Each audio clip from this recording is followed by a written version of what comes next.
Welcome to the Bullits and Bourbon podcast, where it's not about the bourbon, but more about who you share it with.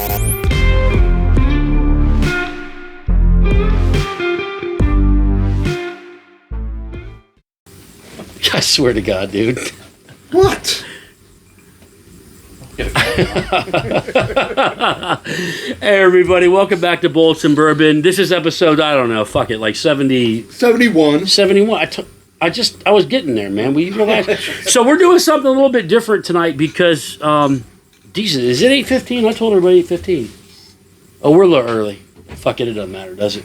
Oh, they'll get there when they get there. So not only are we doing the podcast tonight, but we're doing a little Facebook live, which we've never done. We've got Ty, Dan, Jim, and our special guest tonight is country music artist Andrew Dixon, up-and-coming country singer. And we're going to have fun with him tonight because what we're doing is progressive country drinking. Oh, God. Yeah, sounds like it. He didn't tell me much of this. No, I didn't tell you any of this. Yeah. Surprise. Surprise, motherfucker! So the way this is going to go, for most of our podcasts, we do it down in the bunker bar, right? And, we're having a good time. We're sipping some whiskey. We've got some nice whiskeys to sip. What do we have, Dan? I'm going to jack it up, so I might as well grab the bottle. You're going to call it fucking something completely different than what it is. Completely different. Right. So today we got the Single Oak Project by Buffalo Trace. This is barrel 154. And you got ripped off, right? No, I didn't get ripped off. I bet you did, though. How much is that bottle worth, Jim? I don't know. Like he said, they're all different, but he didn't know it was a 375. So, oh, you did get fucked. No, I paid $200. It's a $250 bottle, so we're good. We're good. We're good. We are going to kill that bottle tonight. It's going to be one go. It's a very, very, very small bottle. just put a straw in it. Yeah, put a straw in there, right? All right, so we're doing a little bit different because we're out in the porch. It's a brisk 20.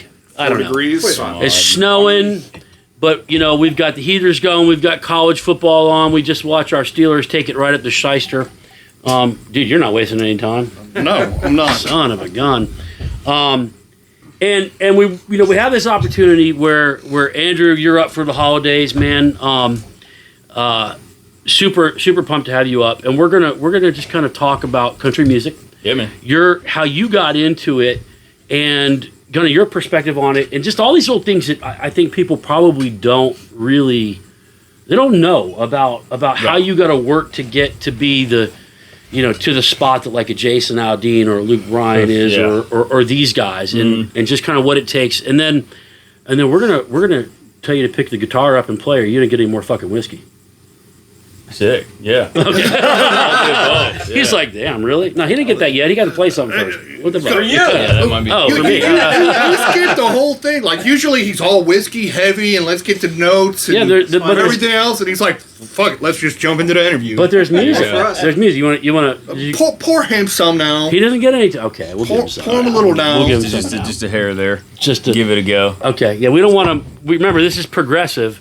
And we want to see do re mi fa sol la ti do get all. Well, after this, I got the hazmat.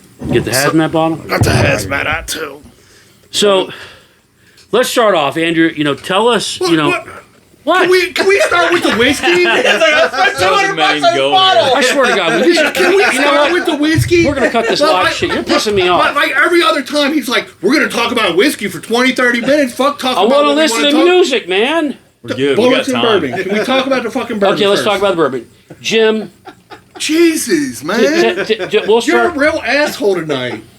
I'm pain free for the first time in a while, and I haven't had a haircut. So that's an excuse to be a bigger asshole than normal? Well, I'm paying free, so I'm going to be a bigger asshole today. You know what? I'm going to ash on you. I swear to God, thank you. I appreciate it. Okay, let's talk about the whiskey. Jim, you go first because you're the smartest one. Like we have a format we usually stick to. Now that we're Facebook Live, we're like, fuck it, out the window. Dude, we never done Facebook Live. So I'm just saying. He's got the jitters, all right? I'm all shaking. He's excited. I'm excited. I like music. Okay, Jim, lead us off. Well, on the nose right now, I'm getting a nice vanilla cherry note. A little bit of toasted oak. Anyone else? Yeah, I definitely get the cherry on the nose. Definitely the oak. There's like a sweetness to it. All right, let me try this. Jim, you know a little bit more about this bottle than most of us. You want to give us a little back brief because we were talking about it earlier before the show? Yeah, so the single oak project, what Buffalo Trace did... You're going to have to speak up because you're so far away from the mic. Or scoot over. Just yell really loud. You're going to have to use your man voice. Buffalo Trace! No, what they did was they made a bunch of different barrels out of a single tree to see how it affected the flavor of the whiskey. One tree. Yeah, so each barrel was from one tree. Hence, Okay. single oak project. I can't remember how many. I think it says on the back. But they basically wanted to make it so you can get several bottles of this set and see how they vary from barrel to barrel. I can't. Well, I like because all the oaks are taken from the Ozarks. Is that correct? Could be right. Thought I read that somewhere. Really? Yeah, The Ozarks. the Ozarks. That's interesting. I will say this. I always ride that line with Buffalo Trace where I like what they have, but I hate the way it's gone, like, stupid. You know what I'm saying? Where people just get so like, oh, give me Blanton's, bleh. You know, I want Blanton's, I want Eagle Red, bleh. It's just funny because, like, everyone that's new that gets into it, they hear that name and they get familiar with that product and they think it's the creme de la creme. They think it's the best shit out there, and that's all they look for. I was in Fine Wine and Spirits the other day, and my wife was getting some gifts for coworkers, and I perused the bourbon aisle. Yeah. Peruse. Yeah, you know, just for fun. Right. And Fishing giggles. this woman walks in, and there's another guy standing in the bourbon aisle, and she goes, "Do you think they have any blends?" And I just immediately busted out loud. No, bitch, they don't. All over, just like it's just comical at this point because it's all people know. But I don't know. I keep asking myself every 6 months or so, like, when's the hype gonna die? When are people gonna just like move on to other brands and whatnot? And it just hasn't. But I mean, that speaks to the quality of the products they're putting out there. Because if it was shit whiskey, people wouldn't be buying it at the rate they're buying. You know, I don't know. I think it's almost like a cult following where everybody, you know, the unique bottle with Blanton's, I got to get a bottle of Blanton. Oh yeah, because everyone wants it on their bar, right? It's a good pour, but for me, there's a lot of other whiskeys out there that are way superior than Blanton's. Agreed, especially in that price range. Yeah, I think I think we've kind of proofed that. Now, Andrew, last night, or was the night before last? Yeah, not before. Yeah. It was the first time he'd ever had Blanton's. And so what we did Blanton just the regular Blanton's, Blanton Single Barrel, and then we gave him Takara Black. So we kind of progressed him. And what were your thoughts between the two? Because that was the first time you'd had both of those. Yeah, I thought it was good. I mean, like I was saying, I'm kind of a new guy when it comes to the ins and outs of the bourbon stuff. You know, I mean, I've always enjoyed it, but just growing up, you know, country boy, I didn't like, you know, get into all this ins and outs of it. So really, since we've known each other is when I've kind of started learning more about it. And so to speak to kind of what you were saying a second ago, I think like as a kind of a new guy in this, you know, a lot of times guys will go in and just not know what to buy. Mm-hmm. You know, you don't know what you can actually get for your money. And we've had that conversation before too. Like, you know, so you just go in and be like, oh, I've seen this before. You know, this was on friggin' Yellowstone or something. Let me buy this. You know what I'm saying? And so you just get it, you know, because you want to ball out and look cool. And since we've known each other, I mean, I've seen, okay, within this price range, there's actually a lot of other stuff, you know, that I can get for a lot better. But, I mean, to get back to your question, I thought the blends was good. I mean, when we got to the next, what was it? The second Takara Black. Yeah. I thought it was really good. For me, you know, the thing that stuck out for me about it, and again, I don't have some crazy, like, palate or anything like that, but it was super smooth. There wasn't like a burn to it. And again, this is like a child's palate here, but like, you know, for me, it wasn't like a lot of times you'll take it and it's like, you know, it just kind of, it's got a little burn to it. And if you're not used to that, then it's a little, you know, off-putting. Right. Yeah. So I think it was smooth, but I do agree that within the price range, you know, there's a lot of other stuff you can get for even cheaper that, you know, is a lot better. Yeah. Sure. Yeah. Well, and you made the comment too, like when you came up this trip, you've been on a little bit of wild turkey kick. Yeah, for sure. And so I had you try. Was it the rare breed or was it the Kentucky Spirit? It was the Kentucky Spirit. What did you think of the Kentucky Spirit paired to what you'd had before?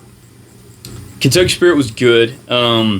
surprised you didn't give him the voyage. Well, we're working our way. We're working our way to do We're it. working our way to it. One of the It's a cool long parts- week and a half. One of the cool parts about it for me, is that even just from the taste of it, something about it, and again, I'm still developing my palate, but something about like on the back end, you could still tell it was wild turkey. Like, it was just like it had the same kind of like, I'm gonna call it smoky. You might not like get that, but for me, it's got this like smoky back end to it that I tasted. It was definitely better. You could taste the quality difference, but on the back end, it seemed very consistent with sort of like what I've tasted out of their brand. I thought it was really good though. Yeah. Jim, do you think that that's something that is consistent with brands to brands? Yeah, There's so a that's signature to it? interesting that you brought that up, because that's something I, as you'll develop a palate and then Sure. taste different brands and whatnot, Wild Turkey has what some of us call a funk. It's not necessarily a bad thing, Right. but it's just Right. and some people attribute it to their yeast strain. But across their products, it kind of follows all of their. No, I agree with products. you. And there's times where I'm not in the mood for it. Sure. Like I went down earlier and like I thought about pouring something. I was like, just whatever that is that you're talking about. Yeah. I've got to be in the mood for Yeah, it. because what you notice about Beam products, Jim Beam, they'll have a nuttiness to it. Yep. Yes. They'll have like a peanut, and it's a varying level depending on the brand. Like sometimes it's subtle, sometimes it's like I feel like I just ate a handful of peanuts. Yeah.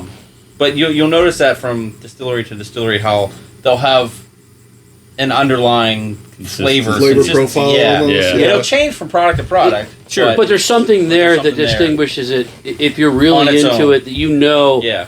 like, oh, this is Starlight, or I know. Here we go again, right? This is Liberty Pool. Oh, yeah. You don't even have to say it. You got a Liberty Pool product. I know when I'm drinking. If you blind me, I know when it's Liberty Pool. Now, look, we have a lot of it, and we love it, but there's a signature there. There is something that's in bed with the whiskey that says, I know what this is. I don't know if it's single barrel necessarily, or It's a unique profile. it's a unique profile that's to that maker. Yes.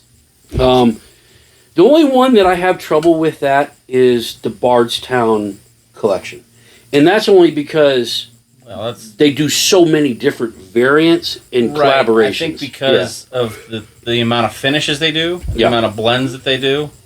I mean, because you look at their fusion and their what's the other? The fusion, the Discovery. Discovery. So those are blends, right? And they're different from batch to batch. Right. Vastly different. And then the finishes, the wine finishes, right? So you have the Prisoner and your I can't really think of all off the top of my head, but the stout cask finishes. So you're not really going to get the same profile because they or fit, consistent because profile they there's dumped so they much finished variation. it. Yeah, But what they do well. I will say that. So I'm going to pull us back in. What are your thoughts on this? I'm going to be honest with you. I pick up the cherry on the nose. Cherry, hints of a vanilla nut. I can't tell you what nut it is. A vanilla nut? Vanilla. I've never in my life had a vanilla nut. Oh yeah, you have. It's like a vanilla latte, and then Yeah. If you ain't had one yet, you're funna.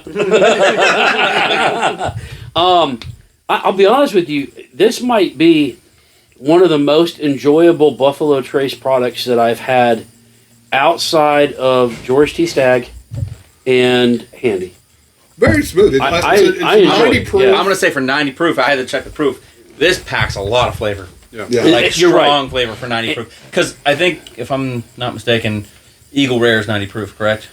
I believe Yes, so. it is. Yeah. And this is Way There's better no than- age statement on it, but this is leaps and bounds beyond better Yeah. than Eagle Rare. Well, Now- I think it's 8 years, if I remember right. Okay. I want to say 8 years for some reason. But the sad part about it is how small that bottle is. Yeah. Like, I Yeah. wish it was a normal size bottle. That bottle's going to 'cause be that bottle's going to be gone before the next Yeah, one. it's going to be retired. It goes well neat. So You don't that's a need great ice. $200 right down our fucking gullets. Merry Christmas. Merry Christmas, yeah, Merry Christmas. Keep the change, you filthy animals.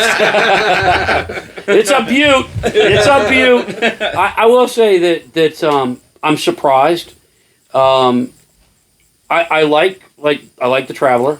I like it. I don't love it. I'm not in love with it. It's a likable whiskey. It's not a I'm going to line up at 4 a.m. in the morning for a 10 o'clock opening to try to get a bottle of it type thing. That right there, if that was $7.50 at 200, I'd probably sit outside and BS in the morning for another bottle. Yeah, I hope I can get my hands on another bottle, because from my understanding, you don't have any bills. Each barrel has a different flavor profile, and they're all amazing from what I've heard. Well, that would be worth it. I think that would be. I enjoy that way more than I do Eagle Rare. Way more than I do just the regular Blantons. This might be in my top 10 for the year. Yeah, that's really good. It's gonna. Well, we're coming up because our last podcast of the year, of the calendar year, we're gonna have to come up with what our 2024 top 10 was. Top 10. That's tough because we've had some good ones. I've got 4 or 5 already. Well, what a big thing is, we got to make sure we save at least a pour for Danko and Connor on there. Yeah, that's true. So we are missing Gregory, aka the Danko. We wish that he was here tonight, but he's a punk. No, I don't think he wanted to watch Tennessee beat Ohio State. He's taking care of family. He's being a good son. He's being a good son. Danko, we love you, even though I'm glad you're not here. No, I love you, brother. All we're going to hear all night, Ohio State. Ohio State. Yeah, so, for his sake, we will save a pour and get his thoughts. After. After Though. Yeah. It's good, though. Yeah, it is. Ty, what do you think about it? I thought it was great, and I usually need... It's gone already. It's gone. It's fucking gone. It's gone. And I usually need it on the rocks, but that one, it was super smooth. So we know with Ty, when there's a certain point where he just shuts down all the way, that's when he's hit his good median mark. Well, I can't wait till he hits that hazmat. The hazmat bottle, that hazmat bottle's gonna be something. So, all in all, what do you give it? A thumbs up by for 200? If you can get it for 200, thumbs up. I'd say like a special occasion 200 because for a 375 that's a lot for some people. So we don't want to talk about if you double it, that's a $400 bottle, right? Yeah, for 200. If you could get a bottle of that for 200, I'd say spend the money. I'd say because of the rarity of it. Yeah. You're gonna enjoy it. Yeah. Don't keep it on the shelf. Maybe if you're gonna keep it on the shelf and save it for a special occasion, Or if you're gonna keep it on the shelf till you get 2 or 3 more and you compare them. Yeah. There you go. Yeah.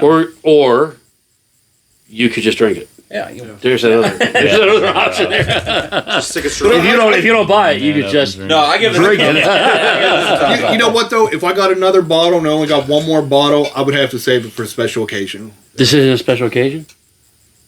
He's here. Special occasion. Specialist can be. Damn, you gonna give him a blowjob? But you always but Get that vanilla nut. the rule of thumb is He's like, whoa. the rule of thumb is you always tell me, don't waste good liquor on people that are just diving into whiskey. There we go. No, I told Andrew, I said when he come up here, he's like, every time you come up, you try to kind of remember like what I have, right? Yeah. And then you'll be, I'll get a branded picture of like, hey, what do you think about this? And I'm like, oh, it's great, buy it. Yeah. Because I have it. Zeke's like, fuck, man, damn it. It's funny. I try to stump him every time. I'll go in like a liquor store or whatever, and if I've got some time to kill, I'm like, I'm gonna walk through here and try to find something that they haven't had. Yeah. Sending pictures of it. But I tell you what, go to the Scotch section next. And mispronounce everything because I already do. Yeah. I sure as shit will. So when did you get into whiskey? I'm curious. God. Before we jump into the backstory, how you got into country music. Yeah. How did you get into whiskey? Probably you. Like most people. Fucking I come over, I ask for a glass of water, you say, we don't drink water here, we drink whiskey. Whiskey has water. No, man. I did that. It's, I guess it depends on what you define as like get into it, right? Obviously every young guy, is going to have whiskey, in a mixed drink or something like that when he's growing up, honestly, man, it kind of goes back to music, playing in the bars and stuff. Like I like to have something to sip on, and it started as just like I'm gonna do a whiskey Sprite, whatever the well is, and I'm like, a baby and don't know what to get, so you just get that, And a lot of times, like, it just the carbonation stuff would mess with my voice. So I would like, all right, let me get like just a whiskey water, cut it a little bit, whatever. Yeah. And then I started realizing, well, okay, the wells taste like crap. Like, without that mixer. Yeah, without that mixer to cut it down. We're gonna use some Cuddy shards mixed with water. That's $20. You're like, fuck. Yeah, and we're talking. Yeah, I mean, we're talking a while ago at this point. And so I just started like, okay, let me just try some different stuff and just see what I like, what I don't like.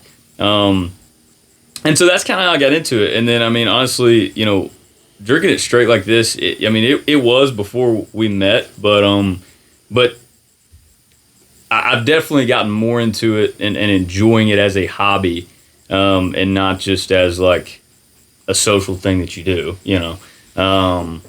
in probably the past couple of years, for sure. Trying to identify those notes. Yeah, trying to identify it. Like, I have this rule for myself that like, because I haven't tried a lot of stuff, typically I don't buy the same bottle every time I go in. Like a lot of people do that, and I don't like doing that. I don't have a big collection or anything like that. Yeah. I'll keep a couple bottles and that's it. There's times where if I'm in a hurry, I'll just go in and get a bottle of Wild Turkey. Like I said, I love it. But other than that, I try to go in and that's a lot of times I'll send you pictures of like, hey, I'm a sucker for packaging. I know that's like I'm sorry, but I just am. None of us can say that we aren't. Yeah, especially Christmas time, the packages are even. Well, that's like chicken cock. They got a package of their. It's still not sponsored. But they got a small batch, and they got their Field Ethos 6-year. Yeah, and I'll tell you what, still not sponsored, but I'm going to throw it out there. That the 6-year Field Ethos that they got right now fucking kicks that 8-year Field Ethos out the water. Are you sponsored yet? Still not sponsored. I'll be buying 2 more bottles. Just make sure we cover that. Yeah. Still not sponsored. Cool. Any chance for the cock. Anyways. But no, yeah, I mean, I'm a sucker for packaging in that way. And there's been times when it's led me right, and there's been times when it's led me really wrong. And I'll be like, okay, they're just selling this. What's the worst one? I don't know that. Man, I don't know that. So I guess my opinion on this whole bourbon deal is like, it really just depends on the person, and I'll stick by that. Like, obviously there are certain whiskeys that's like your bottom shelf that everybody can pretty much agree, okay, this is crap. But for me, at least with kind of an undeveloped palate, it just depends on the person. Like, I remember the first time somebody gave me a bottle of Buffalo Trace, just regular old Buffalo Trace, and it was like a 40-year-old guy who was just like, my father-in-law gave this to me, I can't stand it, like, here you go. I played a show for him, and he was like, here you go. And but this was like way back before I really got into all this. Couldn't stand it. Like, it was so, I pushed my way through it, try to, but it was just like, ooh, it's harsh. But then the palate develops, and it's like, okay, I can drink this. Mm-hmm. And so, I mean, the worst is just, I don't know. I don't know. I couldn't tell you. I would say for me, we'll find one. We got the one that we give all. I'll say this, and I don't know. You're getting a new guy here, so I don't know if I'm going to get like kicked in the comment section for this, right? So I'm wading into these waters. The one bottle that I had high expectations for, and like it just let me down personally, was Larceny. I wasn't a big fan of it. Really? And maybe it just wasn't. And I've also understand that, like, I just got the basic bottle of, Larceny. Small batch. I understand that they probably have lots of different bottles, and I could probably try one tonight and love it. But it was just the first one that came to mind when you asked me that. And it's not that it was bad. It wasn't bad. It was just, I'm not gonna buy it again. Did it taste like dirt? Yeah, I guess. Or earthy. Yeah, I guess it tasted earthy. I guess it had like. I'm not one that likes a big punch, like on the like a kind of a proof wise. Yeah, I don't mind the proof, but it just He's like, wait until he tastes what's coming up. Well, no. I think no. Fair. Well, the best is. I think, because I agree with you, it is kind of earthy. I think it was the punch combined with the earthiness for me personally. Yeah, it's so funny you say that. Those two combined wasn't a thing. Because get ready. Oh yeah, dude. What is that one? It's a barrel pick. What's it called? The Punch Out. The Super Macho Man. Yeah. You gotta put the one up with the guy over there. People. Here's the Hazmat 140 proof. That's sick. Goddamn, you blocked the entire light. You're like a fucking eclipse. Sit down. Goddamn. You weigh more than me, motherfucker. So when it comes to country music, you know, I think, you know, we've talked before about kind of your journey into country music and all the nuances with it, which I think is really interesting, because I think the majority of us, just you people that are not in the music industry, we look at country music artists and we're like, they just make it. Sure. And it's not like that, right, at all, right? So how did you get into country music, and what is the evolution like? Because it's like you said, it's more about persistence than anything, right? Sure, absolutely. I mean, so just to give the rundown here, I mean, I got into music in general. I taught myself how to play guitar when I was like, I don't know, 12, 13 years old or so. And like a lot of people too, I started in church. I grew up in church and all that, and did that for a really long time, and still enjoy it, and it holds a really great place in my heart. That was where like I really got my roots of learning how to get you good. I couldn't sing. I started just playing guitar, and I couldn't sing at all. And that's where I learned how to sing and like just different things, and then just grew my talent there, and just got comfortable, you know, being in front of people and playing in front of people, and built a lot of confidence in there. As far as like how I got into country music, I mean, it's less of like, I mean, it sounds super cliche and stupid, but like it's less about me like really choosing to go into it. It's more of just kind of how the cards fell. You know, I knew that music was all I wanted to do. Like when I was playing in church and everything, it was just all I cared about. And but I didn't write songs or anything like that. And I grew up, you know, a little bit about me. I grew up country, living on, you know, farm type deal, you know, just hunting, fishing, that whole deal. Like, you know, just very, very southern. And so when I started writing songs, you know, you tend to write about like your life, like, you know things that you can, your experiences, all this kind of stuff. And so it just came out country. Like that's just how it, you know, how it kind of happened. And so I started writing songs and was just like, you know what, I want to do music for the rest of my life.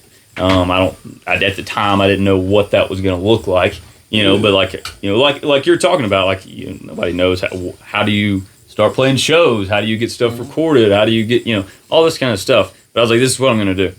And just started finding gigs to play. Like my first gig was a little place called Wing House in Athens. Yeah, it's called Wing House. It was a little I thought he said Weenie House. I was like, no, that's too good. That's too good. I was going to say some bonfire out in the cornfield. Well, I mean, that's real country shit. Yeah, no, plenty of those happened. But yeah, played this little like wing restaurant and did that for, you know, a long time. Did you play just acoustic or band? Just acoustic. Okay. Yeah, just acoustic, man, and rocked the acoustic shows for a long time. I mean, they paid the bills, you know, and still do, man. Like, I mean, I'll still go play acoustic shows, and they're a lot of fun. I've got my guys, you know, my band that plays me a lot. So how'd you come across your band? That's always what I want to know. Yeah, and they're older than you too. Mm-hmm. That's what's pretty cool. Because it's always interesting to see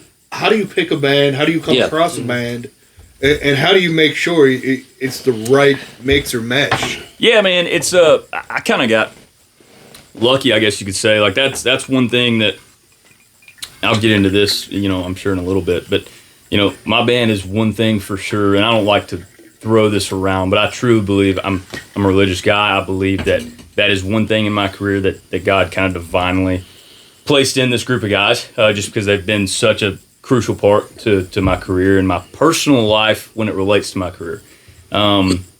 So I came across this band through, yet again, church. It was not the church that I played at.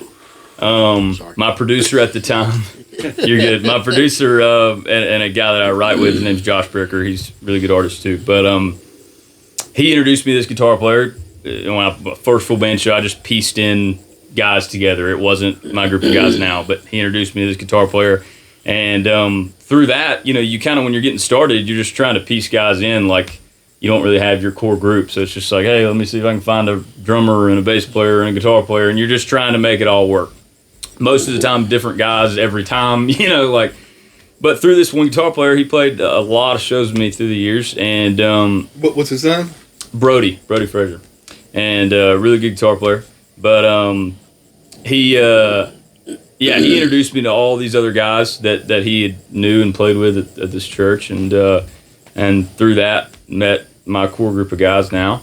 And it's been awesome, man. It's like, I think, the biggest thing is when you do find that group of guys, like that, they're committed to you and you're committed to them, making sure that the coolest part is you take care of each other, the best that I can whenever, I can take care of them, whether that be financially or whatever that may be, depending on the show, how much we make, whatever, we kind of all take care of each other. And there's been a lot of times where those guys have played for free for me, where I'm just like, hey guys, this, we're just doing this one to try to grow the brand. And so that commitment from those guys has meant a lot to me. And personally, man, the playing country music and trying to like stick to a solid set of morals is pretty difficult at times. Yeah. As you can imagine. And the Lord has brought me out of a lot, but ultimately it's through most of those guys. There was a lot of times when, if it weren't for having, I've been around a lot of bands and I've got a lot of, and I love most of them, but if it weren't for having that group of guys that were a little older than me, had been through the whole deal, had seen the mistakes made, and could see the signs, that were able to be like, hey, keep me roped in a little bit, pulling you back away from the edge through the years. It's been huge, and so kind of coming through that time with them has meant more to me on a personal level, than anything. So it's the same thing as like a group of friends. It's no different. They just play together. I remember you telling me a story about how sometimes you be on the road and they'll come wake you up and they'll be like, get your ass up. Oh yeah, man. I mean, you got to go to the gym. Yeah, you got to get your body moving. Yeah. Like, because these are guys with jobs and and they got families. Yeah, and so they're well, being very business oriented is something I do pretty well at now. When I first got started, it was difficult. You kind of like, you start getting good crowds, and it's like, oh crap, we're playing in this college town, and there's 500 people in this venue, and they're all like, they have nothing going on in this college town besides you playing music, so they're going nuts, and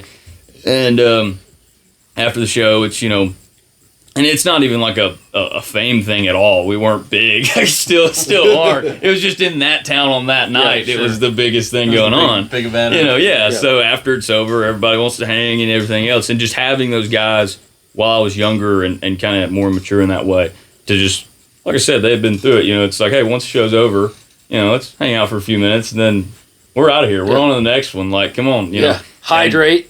Get some food.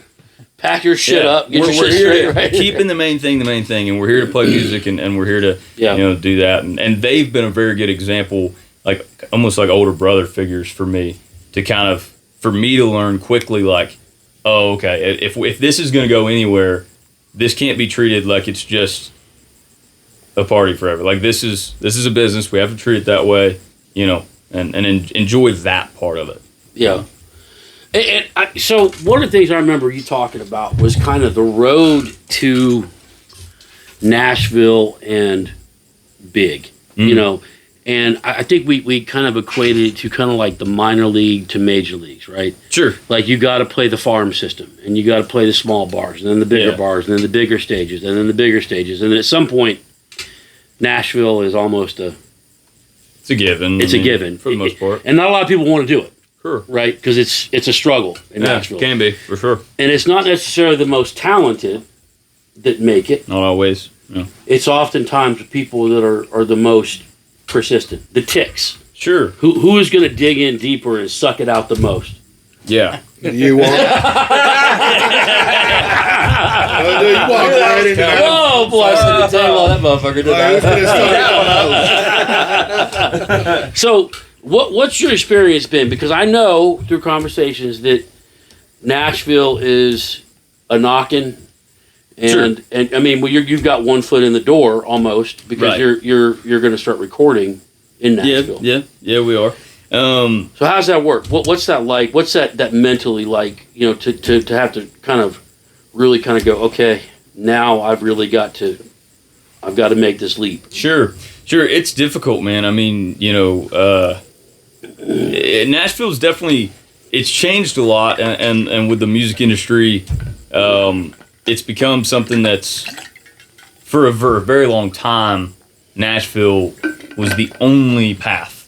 Like, it was the only path for that career, for country music. Yeah, Yes. You've got to move. If you make it there, it's gonna. Well, not that you would make it if you moved, but if you were going to make it, you had to move. Right. You know what I'm saying? And so, and I think that's changed a little bit. I think you're seeing a lot of guys, now, because of social media and because of the, access that people can have to your music. You can be at home in Georgia or Alabama or friggin' Canada. Who cares? You can get your music out there. That's not to say that Nashville still doesn't hold a purpose. And this is a big debate in the country music field. And I've gotten arguments with people about it. And I don't even exactly know where I stand on it. I love Nashville. I don't hate on Nashville. A lot of guys do. But, there's a lot of people who still stand on man, you got to be in Nashville if you're going to make it. I don't believe that's entirely true. I think you've seen a lot of guys make it from a lot of different parts of the country.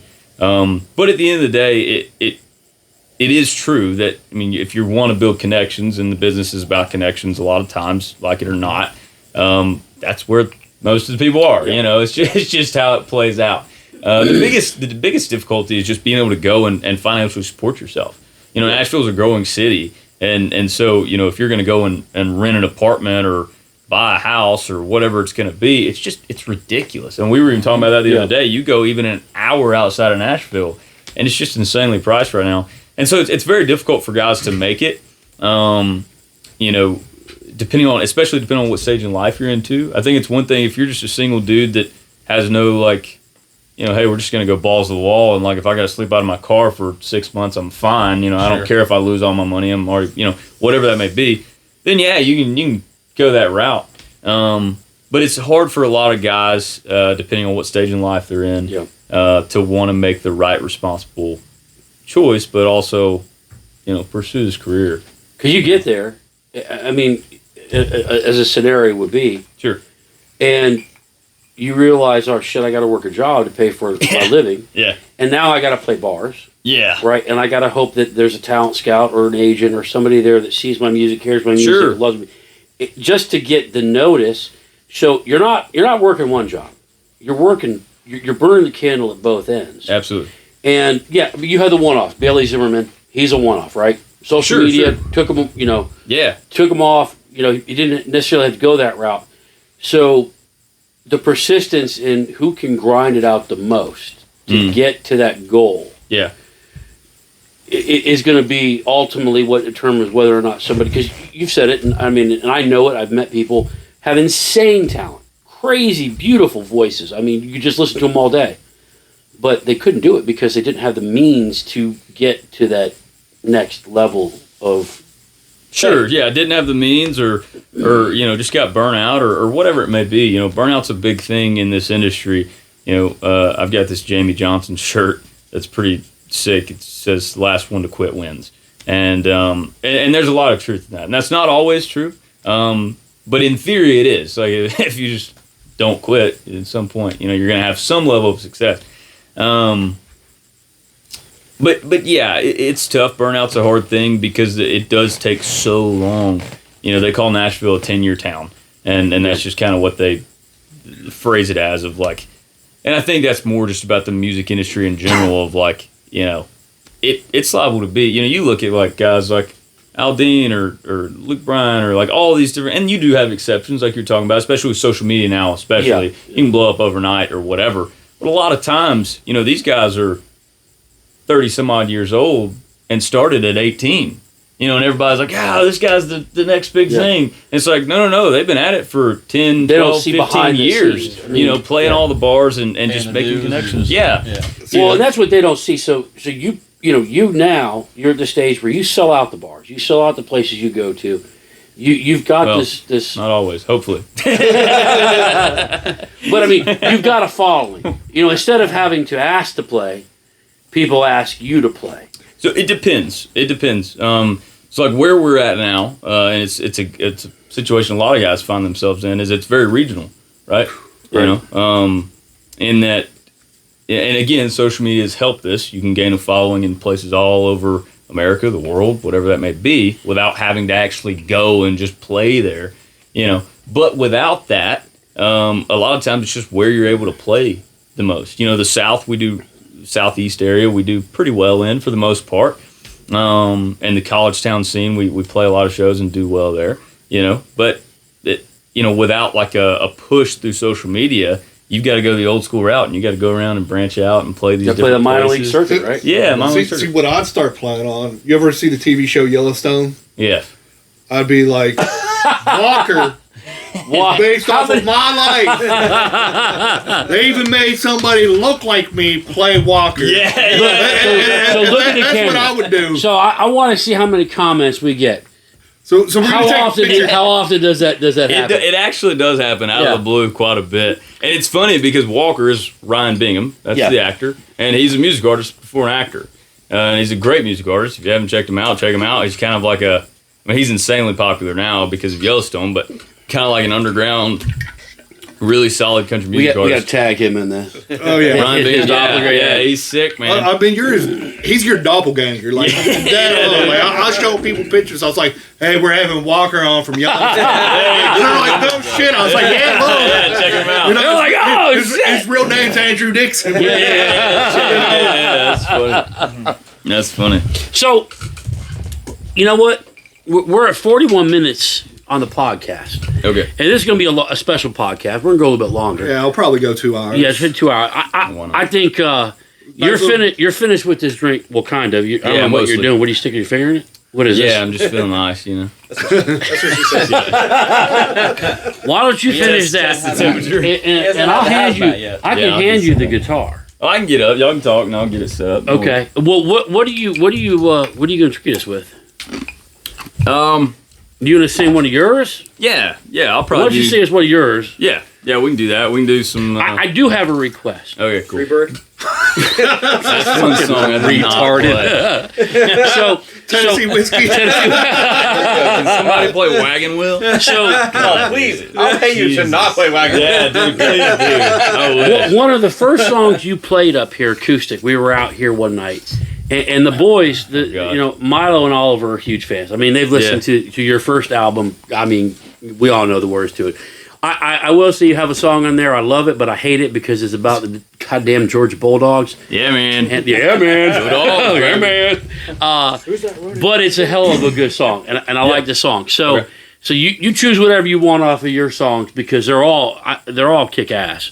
Sweet. But I got to hear Something in the Orange because I think that you do that rendition better than the original Tenfold. Zach Bryan, yeah. Zach Bryan, and Zach Bryan is a phenomenal artist, but yours really kind of just it carries it. It carries man. It. So yeah, we'll let you get set up as y'all keep talking and we'll as we pour drinks. Have you had the hazmat yet? Oh, I'm good. So what was it? poured. You had hazmat, right? I haven't read it. Okay, so you got this is the Elijah Craig single barrel hazmat. We're calling it hazmat. What is it? 140 proof. 140 proof. Point what? 0.8? 0.2. We were 0.2. close. Single barrel, private barrel. This is the super macho man. They just took a picture of me. Well, kind of. I love that label though, Punch Out. So, thoughts? What do you think for 140? It does not drink as proof, and I think it's a brown sugar bomb. Yes. There's so much brown sugar, a little bit of apple. It's almost like apple pie. Yes. Apple pie. Yes. Apple pie. I didn't get the.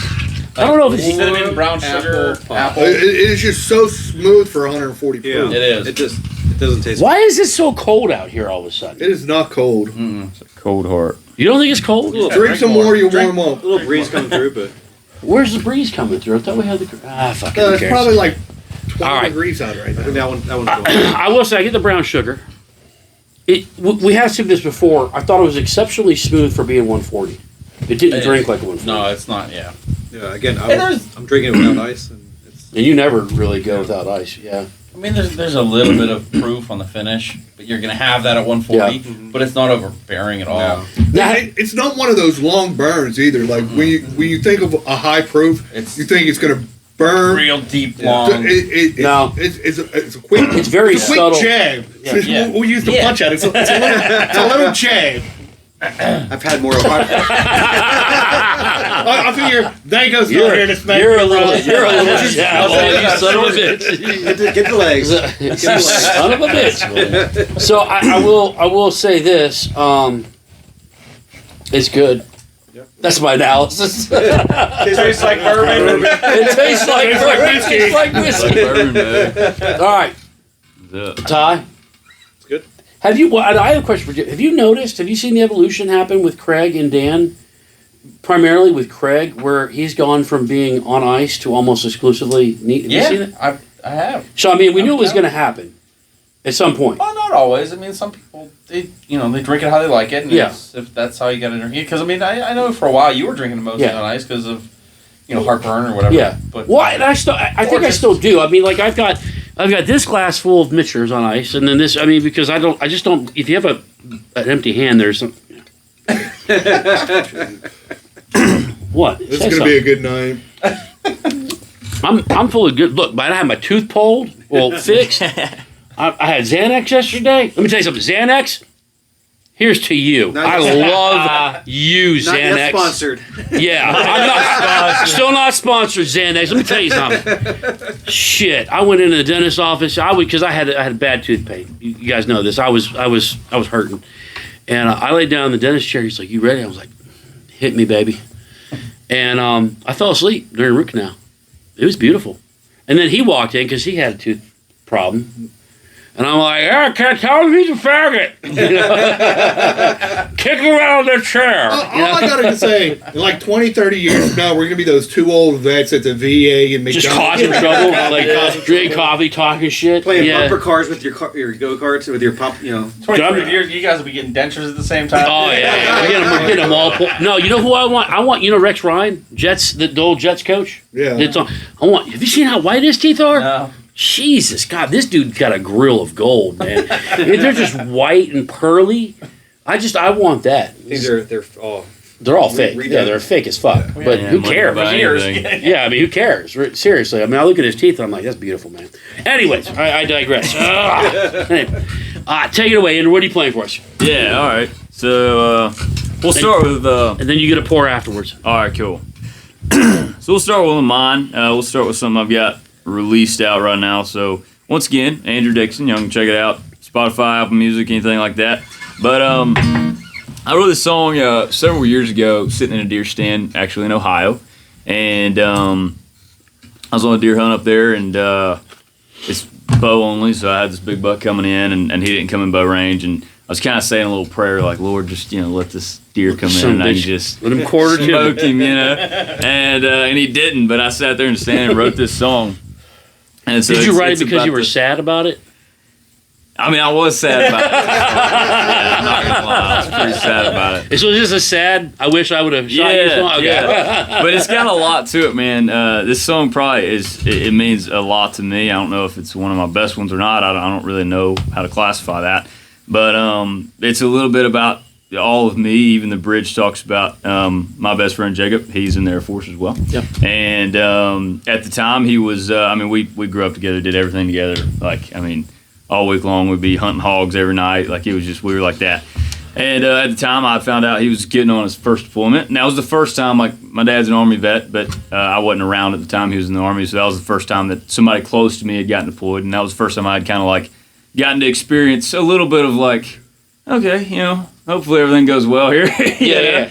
Not knowing. A little bit, and the bridge is about him. And so it's about a lot of things. But the song's called Country Boy Praying. So yeah. Take it away.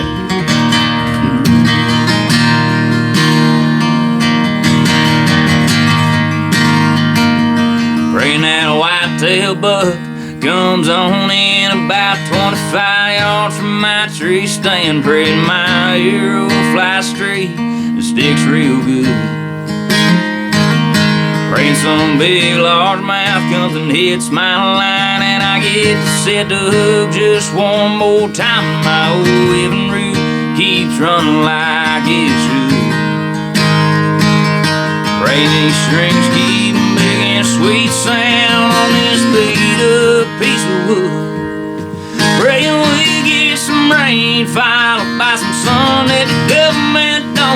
to take our guns. Some old bar plays a Hank Jr. song on a rowdy Saturday night.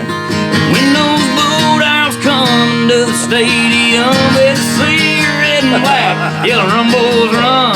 We kick it between those posts for another 7. Well, I hope God's got a little time in his day to listen to this country boy pray.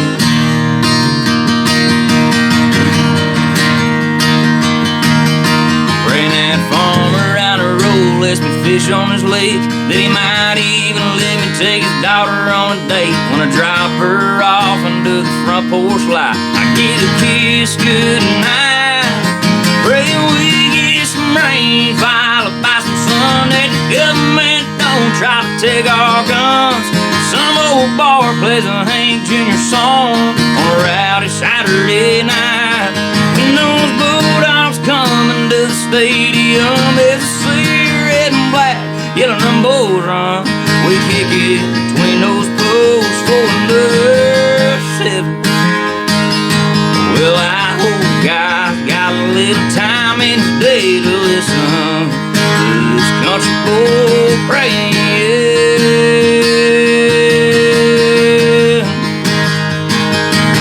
My best buddy from back in the day is headed overseas next month. Been a while since we got to wet a line, got to go out on a hunt. I pray we get a little more time to raise a whole lot more hell. When we're old men sitting on the front porch, we'll still be praying this prayer. Praying we get some rain, followed by some sun, that the government don't try to take our guns. Some old bar plays a Hank Jr. song on a rowdy Saturday night. And when those Bulldogs coming to the stadium, it's a sea red and black, yellow rumbles run. We kick it between those posts for another 7. Well, I hope God's got a little time in his day to listen to this country boy praying. I feel like that was targeted. Yeah, oh, to a Florida fan. Right? Go Gators! Nah, you know what? That was targeted. 100%. I picked it just for you.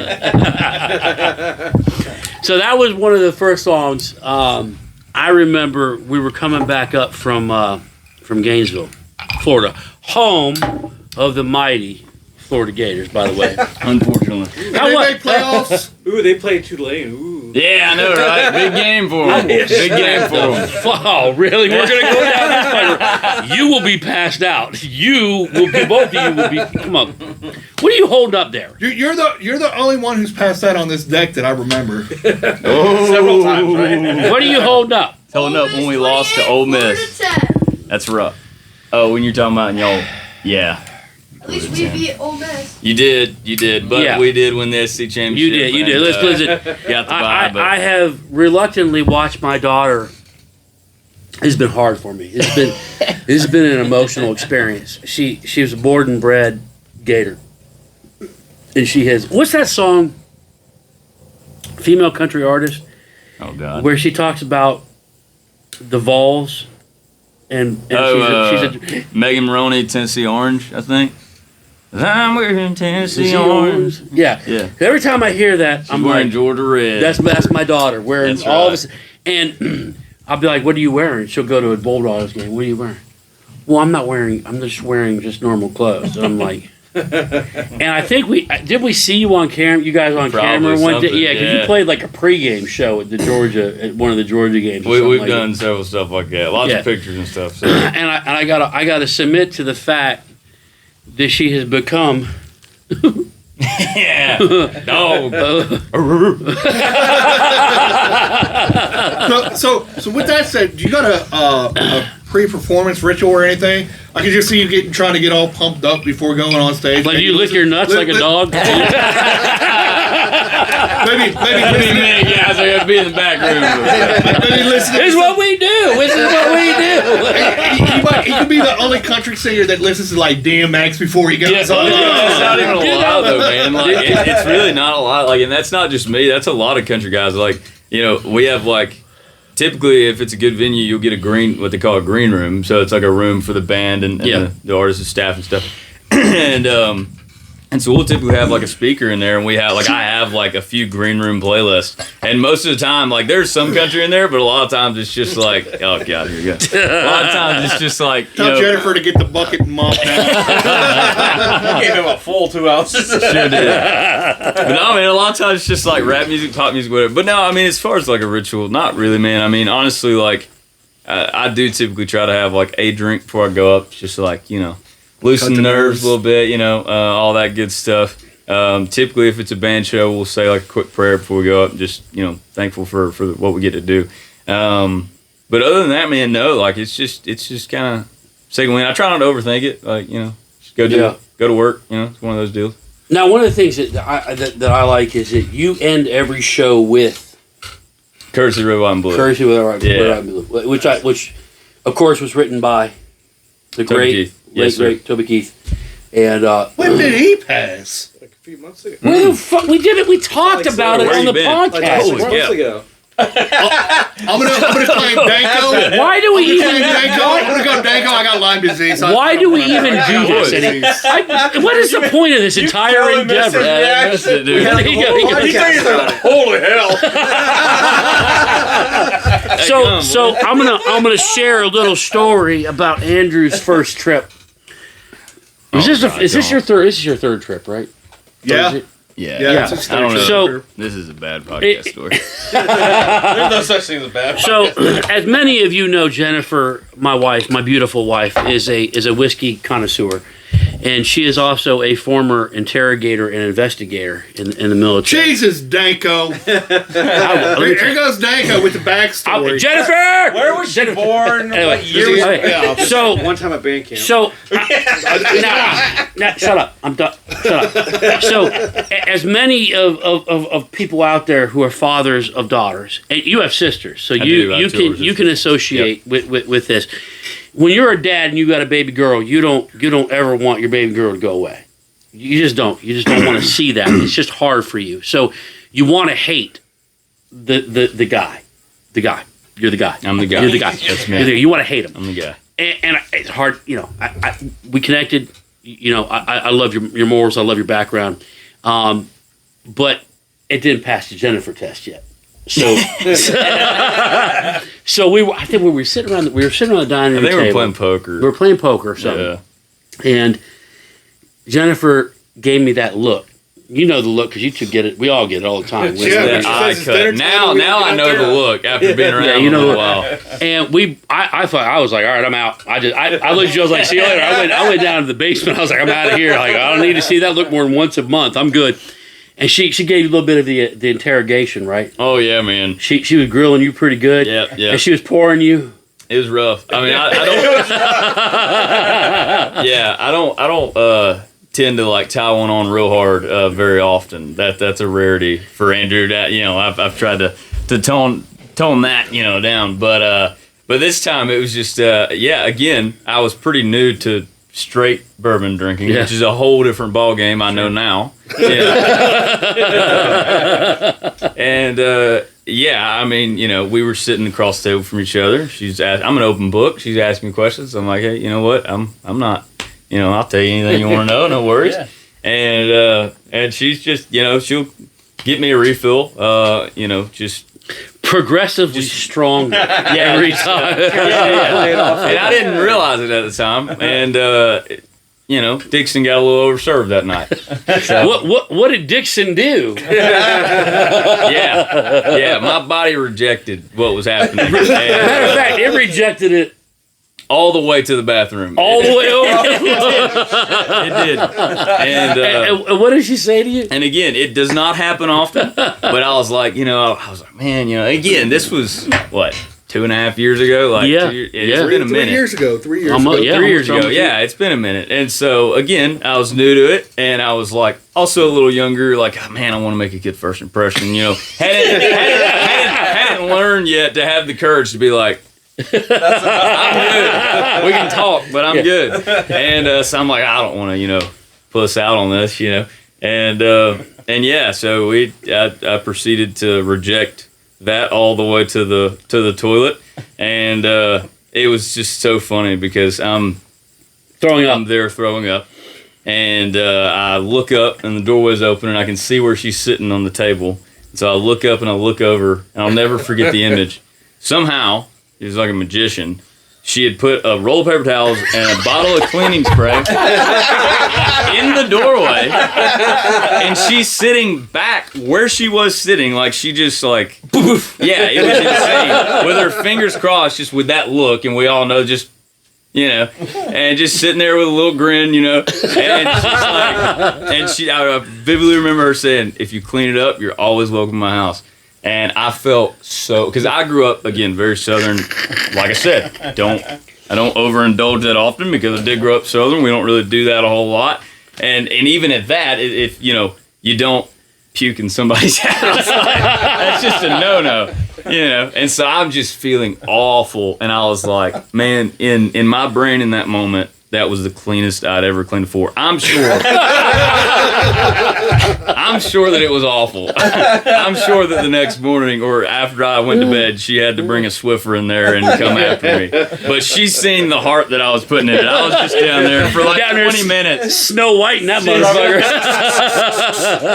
Yeah, man. I've learned not to try to keep up with Miss Jennifer. Yeah. I did that to this day, because you were here. Were you here? No, we I wasn't here were for on that Xbox, right? Because remember, I got an Xbox. I was like, oh man. I was like, Jennifer then isolated him upstairs. I was like, because you were like, what are you doing? I was like, I'm getting out of the way of this. Just get the spotlight on you. I was like, anyways, let's press on. We got some kids to kill. So now that was that was on your first album, that song. Yeah, that was that was a single we put out, and then we put it on the EP that we put out. Yeah. So you got there was a song that came out recently that I loved. Okay. That I loved. Yep. It was a single. I can't remember the name of it off the top of my head. You know the name of it. Cowboys Ain't Cool. Yeah. What were your thoughts of that song? Because I loved it. Yeah, man. So another little thing about me, I grew up training horses. That was one of the Walker. things I did. Walker. Yeah, man. I got involved with horses when I was around 9 years old, and that's been a huge part of my life. And so I've spent a lot of time doing that, and I love doing it. And so I, by no means am I like a real, you know, what they would call like Texas cowboy, where I'm out here, you know, with cattle and everything else. But I am a horse guy, a horseman for sure. And so yeah, that whole like Western culture, I love it. And I don't know, man, it just kind of came out of nowhere. Sometimes these ideas just sort of pop in your head. And I, you know, it was also around the Yellowstone time, so I was like, well, this song will probably, you know, do all right because this is a big thing now, you know. Mm-hmm. And the idea just popped in my head of like, you know, there's a lot of similarities to like, there is an actual like cowboy lifestyle. We don't get to see a lot of that because of where we live, me in Georgia and you guys here. But out west, there's like a legit cowboy lifestyle where a lot of these guys, you know, are just day workers. And they'll go around, they're just literally living out of a bag and the saddle they've got, and get hired on with the ranch for however long they'll keep them. And it's a real, like, you know, it's a real deal that we don't, you know, we don't get to see a lot of. And that's a weird life. And I think Yellowstone, you know, as much as it's cheesy in a lot of ways, it does a good job of sort of portraying, you know, that type of lifestyle. And I thought a lot about how it related to music and the music industry, and kind of how these two, like, lifestyles, again, not that I was ever a day worker or anything like that, but these two lifestyles sort of came together, you know, in my head at least. In the music industry, a lot of times it is, you know, a lot of times you don't see guys that are in relationships because it is hard, you know, you're gone a lot, and then you're, you know, just always, you know, the music is kind of your first, like, love for a lot of guys. And so yeah, I wrote this song just sort of about how that, you know, cowboys are the coolest thing to everybody. Everybody wants to grow up being a cowboy. You're a kid. Yeah, cowboys are just always cool. But when you really think about it, there's a sad part to that, you know, it's not always cool. And I just think it's a really sick song. Like, it's not like, is that I don't an want to make it acoustic too deep. Yeah, it's full production, the released version. But yeah, I mean, I can play acoustic or whatever if you want me to. Is that one you would like? Sure. Yeah, I can play that. Says it's not a George Bulldog song. No, we can do it. So this is one of my personal favorites that I love because of the way it kind of contrasts this kind of fantasy of a cowboy, but the reality of what people don't know what cowboys really do. No, man. And they don't know how hard it is to work a farm or a ranch or live that lifestyle. It looks cool on Yellowstone. Yeah, until you're doing it every day for 12 hours a day. Yeah. So not so fun anymore. So I'm throwing you a little bit of a curveball, but hit us with some more. Well, hopefully I'll remember my own song. That's not always true. It's not always true, but I should be able to do it here. See, I got him with a curveball. Got him with a higher proof whiskey. Yeah. We're gonna hit him up there.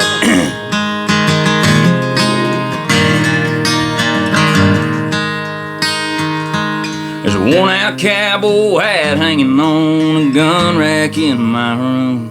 Stuck in the sides of feather I picked up in the Utah dunes. Lord knows I ain't slipped it on in a while. It ain't my style and I ain't putting down miles. When we were kids, cowboys were all we wanted to be. Running from the law and breaking hearts all in between. Empty bottles of Jack and Marlboro Reds, the smoke trail is all we live. But since she changed the lock and slammed that door, no, cowboys ain't cool no more.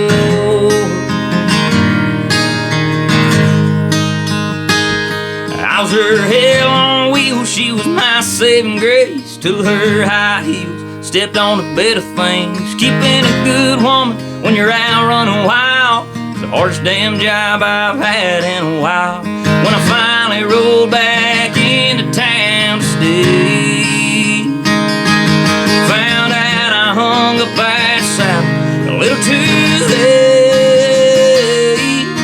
When we were kids, cowboys are all we wanted to be.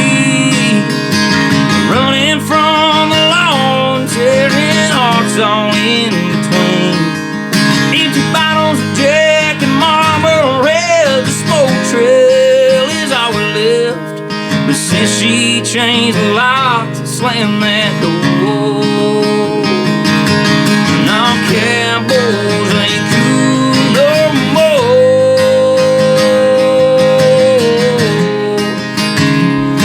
Well, I've watched a lot of John Wayne, listened to a good bit of George Strait. Think I finally figured out why us cowboys ride away. When we were kids, cowboys are all we wanted to be. Running from the law and chasing all our crazy dreams. Empty bottles of Jack and Marlboro Reds, the smoke trail is all we left. But since she changed the locks, slammed that door, told me I ain't riding home anymore. No, cowboys ain't cool no more.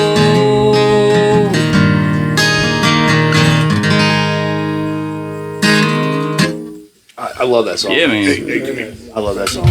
That is probably one of my favorite that you put out. There's another one. There's three particularly that where'd Dan go?